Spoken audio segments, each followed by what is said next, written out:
Hey 39 Source, this is my 2003 530i with the Sport package. As you can see by the shadow line trim, it's slightly lowered with style 42 wheels. It also has a manual transmission, which I'm very happy about. It took me quite a while to find this car actually. I was looking at 740 ILs but could not find one in reasonably good shape, and this came out of nowhere, and I was like, you know what, I need to purchase this car. I first fell in love with E39s in June of 2003. Oh no, not 2003, I'm sorry, 2015. I test drove a 2015 525i, same exact color, with the 5-speed manual transmission, and I just absolutely fell in love with the concept of a 4-door luxury car that was rear-wheel drive and had a manual, so I absolutely had to have one. A few small things I've done so far. Actually, if I come back to the front here, obviously I added the Japanese license plate. I am Japanese. And, funny enough, my birthday is July 14th, so it kind of plays out well. The numbers are 1477. I have 6000K 55 watt HIDs for the low beams. I have 20 watt Cree LED angel eye bulbs, and I also have 5000K 35 watt fog lights, or HID fog lights. These were not factory xenons, so I do plan on getting some pre-2002 facelift headlights, since the 2002 plus ones are epoxied, and I actually tried to take this apart in the oven before I did some research, finding out that they changed the type of epoxy they use, and you can't really take apart the headlight housings. However, I did get the aimers fixed. I had to cut some holes in the headlights, but you know, whatever gets the job done, and I do plan on replacing these eventually, so it's not that big of an issue for me. So far, the fog lights, you know, it might be a placebo effect. It really only lights up maybe 3 or 4 feet in front of the car, effectively, actually. So I do plan on getting some more Moto MIDI H1s, retrofitting them in there. Once I do get the pre-2002 headlights where I can actually take apart the lenses and change out the bulbs or the actual projectors, I plan on getting some FXRs for the low beams, and most likely for the high beams as well. I'm planning on doing quad low beams. Some of the issues this car has, there's a pretty nasty dent here, unfortunately, part of the quarter panel, I believe, so I have to get that replaced. I believe that was part of this, I'm not sure, but it was starting to rust, so I did take some sandpaper just on the inside and put some touch-up paint on it today. I did get some touch-up paint today, actually yesterday in the mail, and I finally got around to doing it today. Rear bumper peeling a little bit, small little scrape here. This is probably the worst part of the car, but I do plan on getting a M-Tech rear bumper and an M5 replica front bumper in the near future, so that's probably going to be all done at the same time, especially that dent. Inside the trunk, I am never cease to be amazed at how large this trunk is, or how deep it is rather. It's not that wide, but you know, you can sure fit a hell of a lot of things in here, especially with this diagram here of 3 golf clubs. Most of the tools are here, just missing one wrench, I believe something here, I'm not sure what. I know something's missing here as well. No, that's not another screwdriver. I think it's an extension piece for this, I believe. I'm not too sure. But as long as I have the tow hook and the lug nut wrench, or lug bolt wrench rather, I'm good. As long as I can do my things on the road. The car did not come with the phone, and I don't think it has DSP. Correct me if I'm wrong, but is that? No, I'm not too sure. The battery. I know for sure this is a smaller battery, because I've seen 525s with bigger batteries than this, so I'm probably going to go to the BMW dealership and get that replaced pretty soon. Because all the tools, previous owner put this kind of fix-a-flat in here, but this tire is pretty good still, so I should be okay. I just need to get the wing nut for that, since this spare moves around all over the place.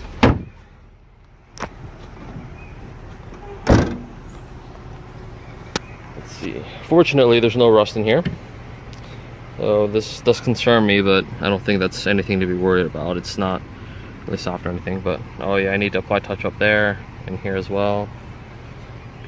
Passed Georgia emissions with flying colors, actually, no problems at all.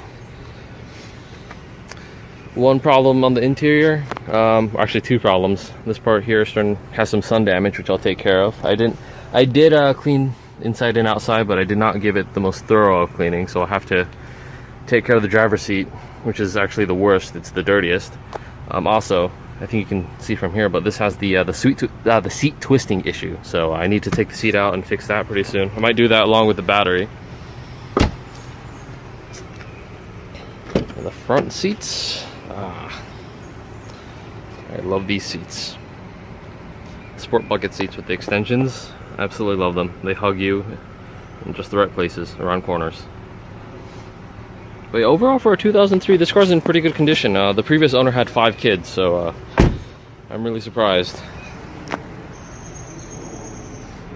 Let's go over to the driver's side. The wheels do have curb rash, unfortunately, but I mean, it's a 13-year-old car. What can you do?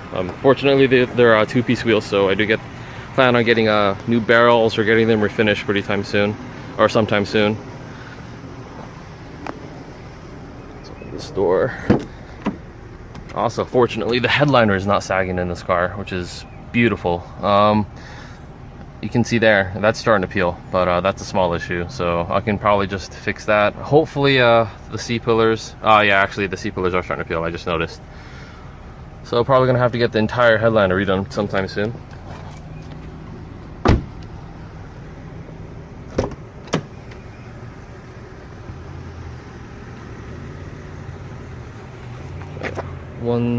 Yeah, this gasket here is a little torn, so I have to replace that. But yeah, and you can see some, it's shiny with oil and grease and dirt. I'm gonna have to clean that. We're going on a road trip on 2 days from today, so the 18th. It's currently the 15th. Oh no, 16th, I'm sorry. So I'm gonna have to clean that once we get back. We're going down to the beach, so it's probably gonna get dirty anyways. Unfortunately, it does suffer from the dying pixels, but I'll get that fixed pretty soon. Same with MID. Though I might do a Nexus 7 retrofit here. I'm not too sure yet. I'm still debating that. I did do an auxiliary cable retrofit. It was an eBay harness, actually, not OEM, but it works just fine. I think it was like $8 as opposed to like $40 if I got it from a BMW or OEM website sources, so pretty happy about that.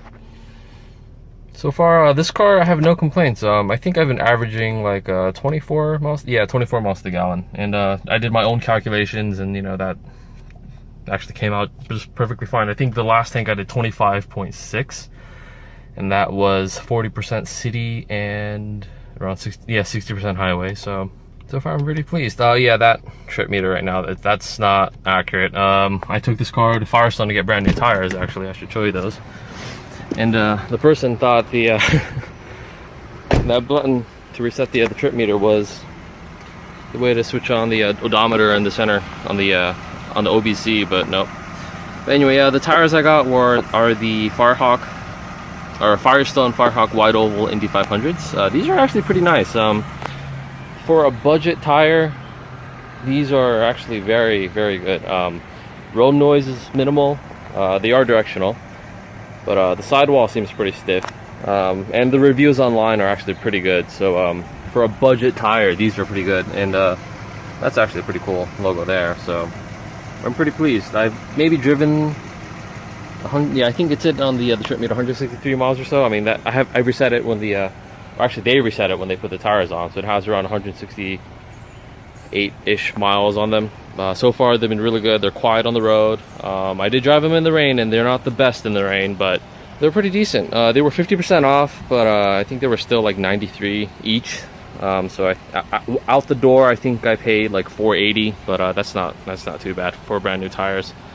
I was debating between these or the Bridgestone Potenza RE760 Sports, which I actually had on a previous car I owned. The Bridgestones were really good, actually, both in the dry and the wet. And the only problem, or the only complaint I had with those, the compound was a little bit softer, I believe, and after around 12,000 miles or so, we could really notice that the tread was starting to wear. And I'm not that aggressive of a driver, so definitely hoping that these tires will last a little bit longer. The online reviews are saying, you know, maybe they last around 40 to 50,000 miles or so, and that's perfectly fine with me. That's maybe 3.5, 4 years. That's more than adequate for me. So I'm perfectly happy with that, or I'm perfectly fine with that. Another issue this car has, gotta turn on the AC, it's getting quite hot. Yeah, the shifter is quite loose. That's in 4th gear. That's in 3rd gear. 1st gear. 2nd gear. And 2nd gear is not that bad. You know, 2nd and 4th aren't that bad actually. It's more of 1st, 3rd, and 5th. Like, yeah, you can just see all that play. So, and I am going to change out the manual transmission fluid pretty soon. The shifter fork, or the shifter spring, I think, inside the transmission gets stuck over in 5th gear, like that. And when the engine and transmission are cold, this will not return back to the center. This is warmed, so when I put it in 5th and bring it down, it'll come back. If it gets stuck, I can just shake it in neutral for a little bit and come back out. But when it's completely cold, it will not. So I have to get that fixed. I plan on getting a short shift kit, most likely from an E60 545 diesel, I believe. Seems to be just a straight bolt-in, no problems, shorter throws. Probably upgrade the bushings if they aren't upgraded already. I'm not too sure what comes in the kit. 2 things I've taken care of with this car so far. I've taken care of the tie rods on both left and the right. The boots were broken, so I just said, you know what the heck, just replace both. So I replaced both. New tires, obviously. The brake rotors on all 4 actually have a pretty significant lip, but they have new pads. So the previous owner changed out the pads, but not the rotors. So rotors are coming up next, very, very soon. Rear control arms, the bushing looks fine, but the boot on the ball joints are starting to tear. So I will get those replaced as soon as possible. A few other key things I need to replace. The front shock absorbers seem fine going over big bumps, but the rear seems a little bit loose. So I will change those out in the near future. I'm debating between getting Bilstein struts or just getting the OEM sport suspension, or upgrading the coilovers. I might do coilovers since I'm definitely going to use this car as, try and improve my driving skills.